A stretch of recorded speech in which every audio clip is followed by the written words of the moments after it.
بسم اللہ الرحمن الرحیم اللہم صلی علی محمد و آل محمد۔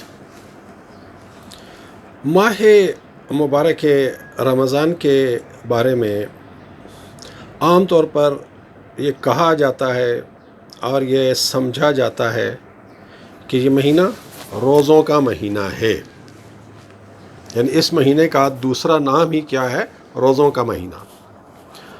یہ بات غلط نہیں ہے، درست ہے، اس لیے کہ ماہ مبارک رمضان میں دنیا بھر کے مسلمان روزے رکھتے ہیں، لیکن یہ بات زیادہ صحیح نہیں ہے۔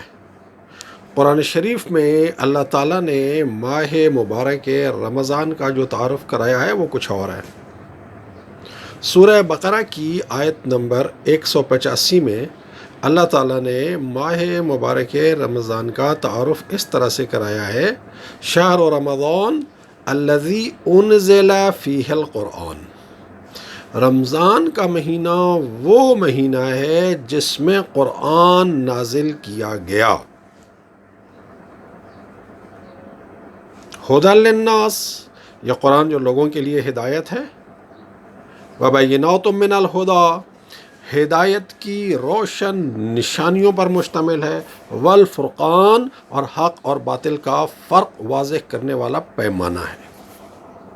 تو بنیادی طور پر ماہ مبارک رمضان ماہ نزول قرآن ہے۔ قرآن کے مطابق ماہ رمضان کا تعارف یہ ہے کہ ماہ رمضان نزول قرآن کا مہینہ ہے، اور یہ قرآن لوگوں کے لیے ہدایت ہے۔ اب اس مہینے میں اللہ تعالیٰ نے پھر روزہ رکھنے کا حکم دیا۔ آگے چل کے اسی آیت میں فرمایا: فَمَنْ شَهِدَ مِنْكُمُ الشَّهْرَ فَلْيَصُمْهُ۔ یہ مہینہ رمضان کا مہینہ نزول قرآن کا مہینہ ہے، جو ھدی للناس ہے، جو بینات من الہدی ہے، جو فرقان ہے۔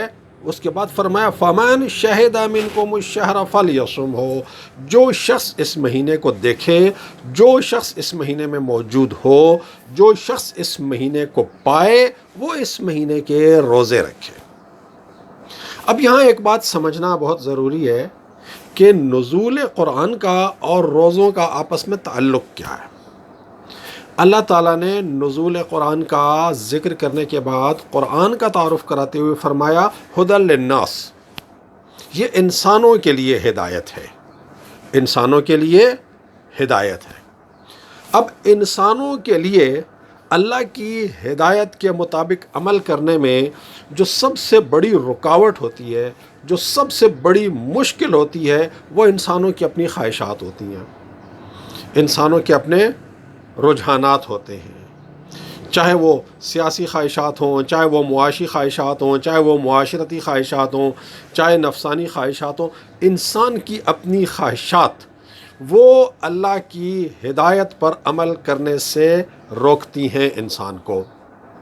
اب کیا کیا جائے؟ اس مسئلے کو کیسے حل کیا جائے؟ ایک طرف اللہ کی ہدایت ہے، دوسری طرف انسان کی خواہشات ہیں، انسان کے جذبات ہیں، انسان کی محبتیں ہیں، انسان کی نفرتیں ہیں۔ یہ ساری چیزیں ہیں جو انسان کو مختلف اعمال انجام دینے پر مائل کرتی ہیں۔ تو ایک طرف ہدایت ہے، ایک طرف یہ رکاوٹیں ہیں۔ تو جب تک ان رکاوٹوں کو دور نہ کیا جائے، انسان اللہ کی ہدایت پر پوری طرح سے عمل نہیں کر سکتا۔ تو اللہ تعالیٰ نے اس مہینے میں روزے انسان کے اوپر فرض کر دیے تاکہ وہ اپنی خواہشات کو کنٹرول کرنے کی پریکٹس کرے۔ ایک مہینہ اپنی خواہشات کو، اپنی جائز خواہشات کو کنٹرول کرنے کی پریکٹس کرے۔ کھانا پینا، میاں بیوی کے تعلقات، یہ ساری چیزیں جو حلال ہیں، اللہ تعالیٰ نے ان کو بھی فجر سے لے کر رات کے آغاز تک انسان کے اوپر حرام کر دیا، پابندی لگا دی کہ یہ چیزیں جو تمہاری زندگی کی بنیادی ضروریات ہیں، جو حلال ہیں، یہ بھی طلوع فجر سے لے کر رات کے آغاز تک تمہارے لیے ان خواہشات کی تکمیل اور ان خواہشات کی تسکین بھی حرام۔ روزہ ان خواہشات کو، اپنی جائز ترین اور بنیادی ترین خواہشات کو بھی کنٹرول کرنا، یہ ہے روزے کا عمل۔ مقصد کیا ہے کہ ہم اپنی جائز خواہشات کو بھی کنٹرول کرنے کی مشق کریں، اور اگر ہمیں اپنی خواہشات کے اوپر کنٹرول ہو گیا، جائز خواہشات پر بھی کنٹرول ہو گیا، تو ناجائز خواہشات تو آٹومیٹکلی ہمارے کنٹرول میں آ جائیں گی۔ جب خواہشات ہمارے کنٹرول میں آ جائیں گی تو پھر اللہ کی ہدایت کے مطابق عمل کرنا ہمارے لیے آسان ہو جائے گا۔ تو یہ ہے بنیادی طور پر روزے کی فلسفی ماہ مبارک رمضان میں۔ اس مہینے میں اللہ تعالیٰ نے روزہ فرض اسی لیے کیا کہ اس مہینے میں قرآن نازل کیا گیا، اور قرآن نازل کرنے کے مہینے میں قرآن شریف کی زیادہ سے زیادہ تلاوت کی تاکید کی گئی، اور تلاوت کا مقصد یہی ہے کہ ہم قرآن شریف کی ہدایات سے آگاہ ہوں اور پھر اپنی زندگی میں ان ہدایات پر عمل کریں۔ عمل کرنے کے راستے میں سب سے بڑی رکاوٹ ہماری خواہشات ہیں، تو خواہشات کو اپنے کنٹرول میں لانے کے لیے ہمارے اوپر روزہ فرض کر دیا گیا۔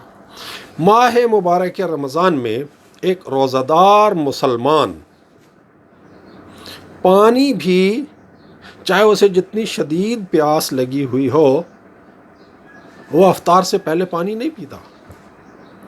گرمیوں کا موسم ہو، اس کے گھر میں فریج میں ہر قسم کے ٹھنڈے مشروبات پڑے ہوئے ہوں، فرض کریں اور کوئی شخص بھی موجود نہ ہو، وہ اکیلا موجود ہے، کوئی اسے دیکھنے والا بھی نہیں ہے، لیکن وہ اپنے فریج میں موجود ٹھنڈے مشروبات نہیں پیتا، ٹھنڈا پانی نہیں پیتا، پیاس جتنی بھی شدید ہو اس کو برداشت کرتا ہے، اپنے پانی پینے کی خواہش کو کنٹرول کرتا ہے، یہاں تک کہ افطار کا وقت ہو جاتا ہے۔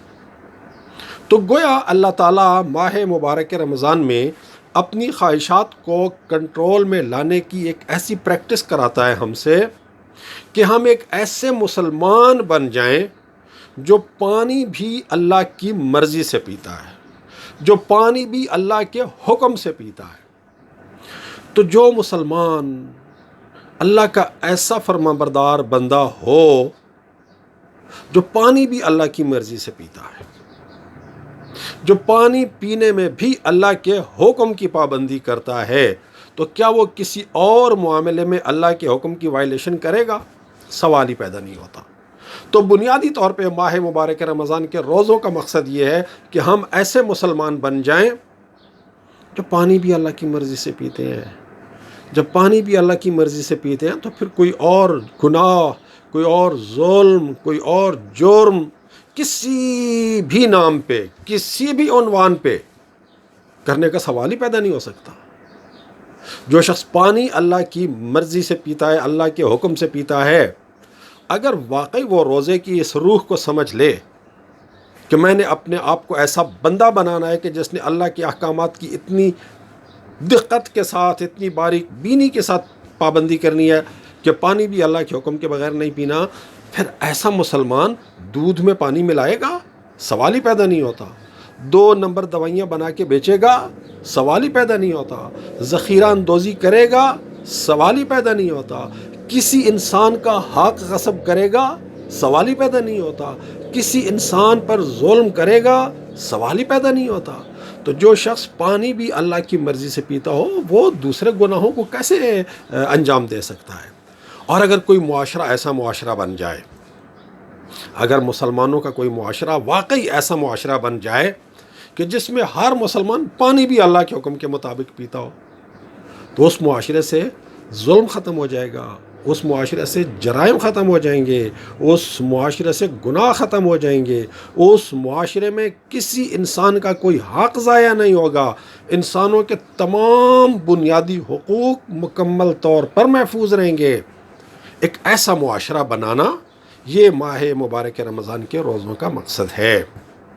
اگر مسلمان روزے کی اس روح کو سمجھ لیں، روزے کے اس مقصد کو سمجھ لیں، تو 1 شوال کو مسلم معاشرے میں ایک اتنی بڑی تبدیلی آ چکی ہو کہ وہ پوری دنیا کے لیے ایک نمونہ بن جائے، پوری دنیا کے لیے ایک مثال بن جائے۔ لیکن ہمارے ہاں بدقسمتی سے کیا ہوتا ہے کہ جو حالت ہماری 30 شعبان یا 29 شعبان کو ہوتی ہے، 1 شوال کو ہماری اس حالت میں ذرا بھی فرق نہیں پڑتا، بلکہ بدقسمتی سے مہنگائی، ذخیرہ اندوزی، ملاوٹ والا مال، 2 نمبری، جتنی یہ 2 نمبریاں، جتنی یہ غلط حرکتیں سارے سال میں ہم لوگ کرتے ہیں، ہمارے معاشرے میں ہوتی ہیں، ماہ مبارک رمضان میں یہ اس سے زیادہ ہو جاتی ہیں۔ یعنی جتنی یہ خرابیاں پورے سال میں ہوتی ہیں وہ پلڑے میں ایک طرف رکھ دیں، اور ماہ مبارک رمضان میں ہونے والی تجارتوں میں، دکانداریوں میں، لین دین میں یہ جو ہوتی ہے اللہ تعالیٰ کے احکامات کی وائلیشن، یہ ترازو کے دوسرے پلڑے میں رکھ دیں تو یہ 1 مہینہ ان 11 مہینوں سے بھاری ہو جاتا ہے۔ تو جب تک ہم روزے کی روح کو نہیں سمجھیں گے، روزے کی روح کو سمجھ کر، روزے کے مقصد کو سمجھ کر روزہ نہیں رکھیں گے، تو پھر ہمارے روزے وہی روزے ہوں گے جن کے بارے میں مولا علی نے فرمایا تھا کہ بہت سے روزے دار ایسے ہوتے ہیں کہ جنہیں ان کے روزے سے بھوک اور پیاس کے سوا کچھ نصیب نہیں ہوتا۔ اللہ تعالی ہمیں اس مہینے میں ترجمے کے ساتھ، سمجھ کے ساتھ، غور و فکر کے ساتھ قرآن شریف کا مطالعہ کرنے اور قرآن شریف کو سمجھنے کی توفیق عطا فرمائے، اور ہمیں اس طرح سے روزے رکھنے کی توفیق عطا فرمائے کہ ہمارے روزے ہماری خواہشات پر ہمارے کنٹرول کا سبب بن جائیں، اور ہماری زندگی کے تمام اعمال اللہ تعالیٰ کی ہدایت کے ساتھ ہم آہنگ ہو جائیں۔ السلام علیکم ورحمۃ اللہ وبرکاتہ۔